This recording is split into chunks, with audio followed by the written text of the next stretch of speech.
another morning after, leaning back on my chair in a greasy spoon cafeteria. Last night was some beer lariness done our way, but again we're back in the light of day. Chatting shit, sitting at the wall table, telling jokes, playing with the salt, looking out the window. Girl brings 2 plates of food. Guys, what is up? Welcome to another episode of Maximilian Must Know. Lucky to talk to you guys today about 2 of the newest fragrances from Zoologist. This is an indie brand out of Canada. You guys know I love this brand. This is going to be a quick take. Victor has become an amazing brand owner. He's always been an amazing nose. I consider him a friend. I love to talk industry with him as someone trying to break in. He's someone clearly established.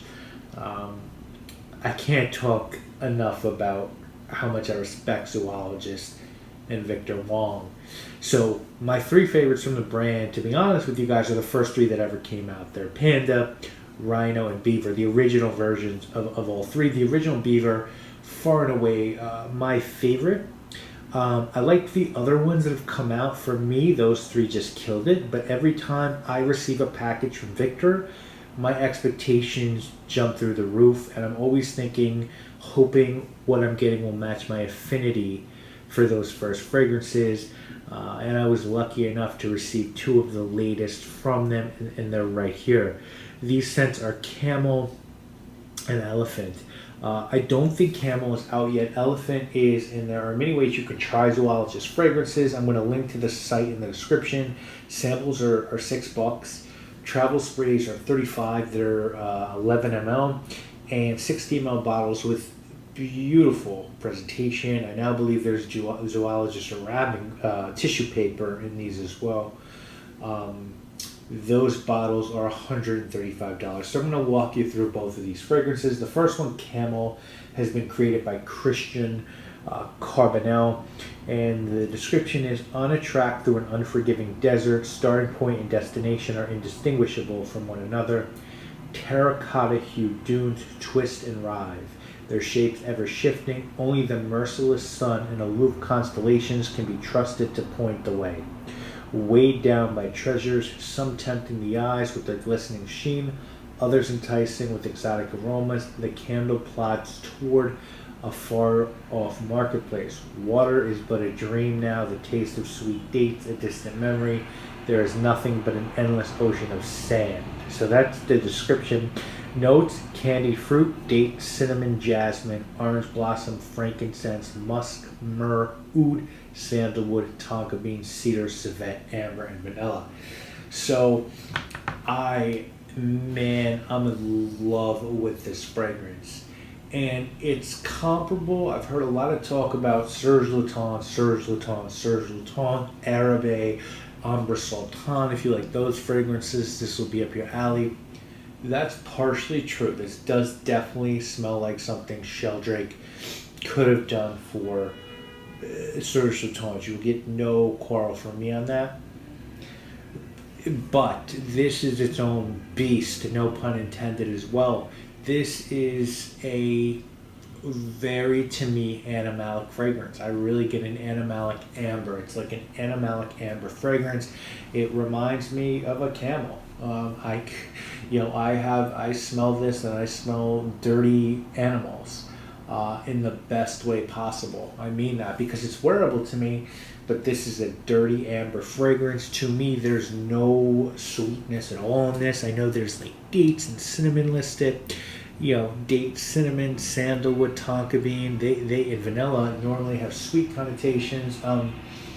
This isn't sweet to me. This is a very dry, animalic amber that I love. I think anyone who likes fragrances like Petroleum by Histoire de Parfum, Abram by Histoire de Parfum, are going to like this fragrance. If you like Arabe by Serge Lutens, I think you'll like this as well, but this is in its own little zone because this is a combination to me between animalic and amber, and I love this. I would wear it. I think this is one of the Zoologist fragrances you need to be a little bit cautioned by. I think it's why I love it. I think it's a return to the roots of daring, and this is a daring fragrance. So, huge winner for me. The next one is Elephant. Elephant was done by Chris Bartlett. Huge fan of Chris. I've done a Scent Safari on his own brand, Powell. I've also, if I was in Europe or the UK, I'd be a huge customer of his perfume store. He's just a guy that gets everything to me that's right about perfumes. And the description of Elephant is, and this is the one that's not, Elephant is released, Camel isn't. Huge trees quake at their approach, vulnerable leaves shuddering as the ground rumbles under heavy footsteps. They come with appetites as massive as their lumbering bodies. Nothing is spared from their bottomless hunger. Trees stripped bare, roots upturned. Even the tiniest blooms cannot escape their grasp. When the behemoths move on, they leave behind a path of destruction. Yet what often looks like carnage is actually a renaissance. The elephants fulfill a vital role, purging the delicate ecosystem, allowing new life to flourish. And, I'll keep going. From beneath a canopy of lush, damp foliage, the complex aromas of Zoologist Elephant emerge into a mixture of invigorating dejirline and incense, swirl hints of magnolia, coconut, and cocoa. With the patience of a foraging herd stripping the bark from a thicket of trees, the fragrance dissipates gradually. What is revealed is the core of the perfume, a beautiful and satisfying blend of woody notes which dry down into an elegant natural sandalwood scent. Notes on this, guys: tree leaves, dejirline tea, magnolia, cocoa, coconut milk, incense, jasmine, woody notes, amber, musk, patchouli, and sandalwood. So I talked to Victor, and at first I was like, I really love Camel. And we were talking, and he was sort of like, but I really feel like Elephant's more, a little bit more about the brand, try Elephant more. They're both great. And I was like, all right, and that day I was actually wearing Elephant. When I sprayed Elephant on, it was a green, leafy fragrance.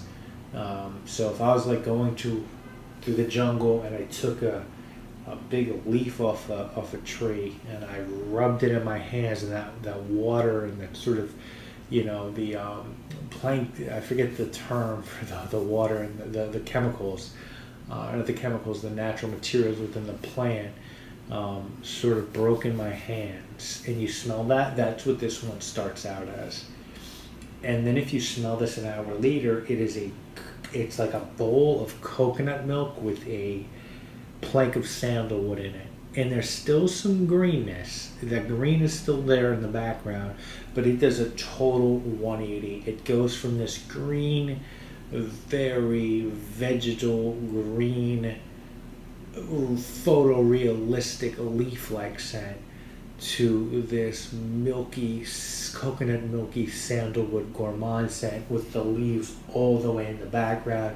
It's ingenious. It's a 180. It does a 180. This is the Optimus Prime of fragrances. It's two fragrances in one. It's the most brilliant scent Zoologist has ever put out there. I'm still going to say I like Beaver better, because I just think Beaver was like the punch to the face of the fragrance world, and the introduction to Zoologist, almost kicking the door down. But this technically is the best thing Zoologist has ever produced. And if you ever really want to see the magic of fragrance, I remember real quick, and then I'm going to end this video, I don't want to speak forever. I went to this cocktail bar called Deaf and Company in New York City, which is now it's been on the best. I went there, I've been going there for 15 years.